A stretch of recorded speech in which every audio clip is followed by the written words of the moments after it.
Habakkuk 2 verse 3. For the vision is yet for an appointed time, but at the end it shall speak and not lie. Though it tarry, wait for it, because it will surely come and will not tarry. First and foremost, I want to give all honor, glory, and praises to YAHAWAH, BAHASHAM, YAHAWASHI, BAHASHAM, RAWCHAA, QADASH. Double honor to the elders and the apostles of Great Millstone who rule well and teach well. Shalom to those feel like men that scattered abroad, pushing this truth without sincerity. And also shalom to very few sincere sisters that's taking heed and getting in order in these last days. I'm your brother, I'm on one. Coming to the quick lesson, low one is edifying.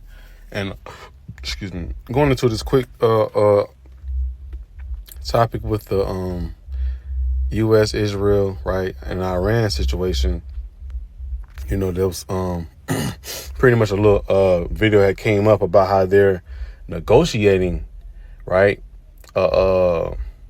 pretty much a deal to end the war, right? So it's up in the air, right? And honestly, that's really for prophecy's sake. You know, it would have to die down before what the MOTB to happen, because WW3 cannot happen before the MOTB. And I'm talking about not just the small stages of WW3. I'm talking about nukes flying, the thermal ICBMs are flying, right? The prophecy of 200 million missiles going to hit America. Right, that cannot happen before the MOTB. So it all makes sense, right? But I'm gonna play this clip right quick, and I'm just rolling inside these scriptures.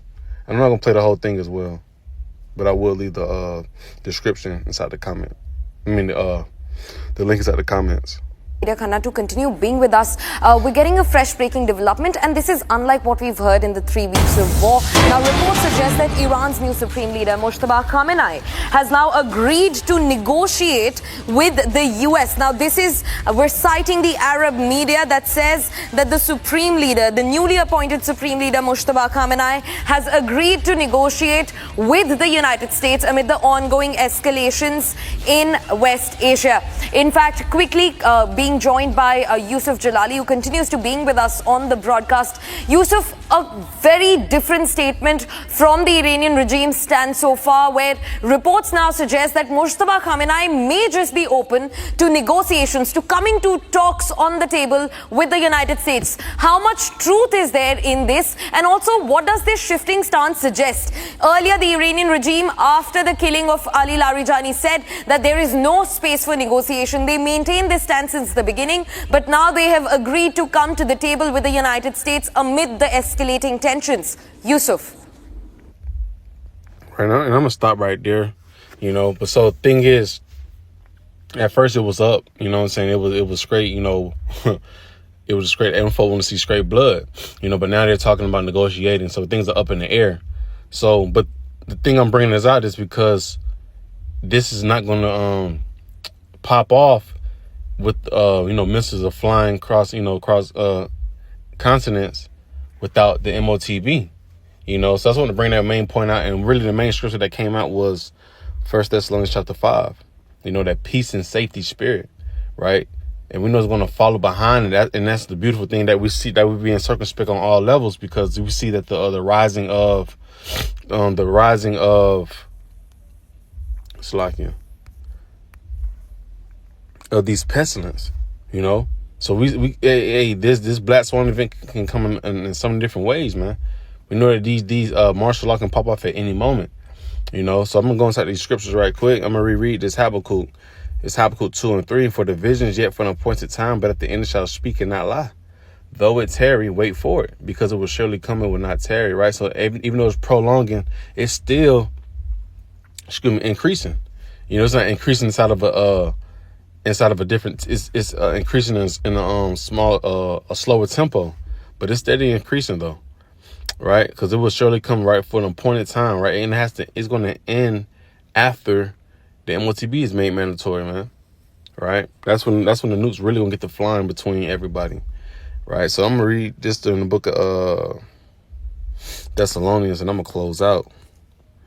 Right? Just 1 Thessalonians chapter 5. It's like, I'm sure that verse 1. But other times and the seasons, brethren, ye have no need that I write unto you. For yourselves know perfectly that the day of the Lord so come up as a thief in the night, right? And he's going to come like a thief in the night to the people that's not watching, not paying attention. That's why, you know, he stayed back in verse 1. He said, "You had no need that I write unto you." Why? Because we being circumspect. We're discerning the times. We know what season that we're in. We're in the season of war. So that's why the Lord will not catch us like a thief in the night. We getting ourselves prepared, for the pending dangers, spiritually more so than physically. Verse 3 was the point of the whole lesson. For when they shall say peace and safety, then sudden destruction cometh upon them, as travail upon a woman with child, and they shall not escape. Right. And so that's what, we believe. Right. So to see, negotiation, things to die down just a tad bit, but it's still beef there. Like it says in, Matthew 24, it should be wars and rumors of wars. Right. Because after a while, them rumors is going to be physical war. Right. So World War III, the initiation of World War III has already started, but it's not going to be full fledged until this MOTB has came and been made mandatory across the whole world, right? So I'm gonna finish it off from the top again. It says, "For when they shall say peace and safety, then sudden destruction cometh upon them," right? So once they say peace and safety, then boom, right? Hey, be prepared for a black swan event to happen. Right? Then sudden destruction, right? Because sudden means all at a moment, all at an instant, right?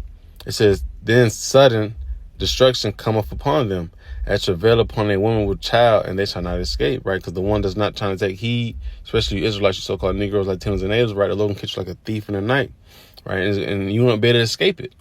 I forgot the scripture in Revelation, I think it's 9, about how they flee from a lion and a bear metal.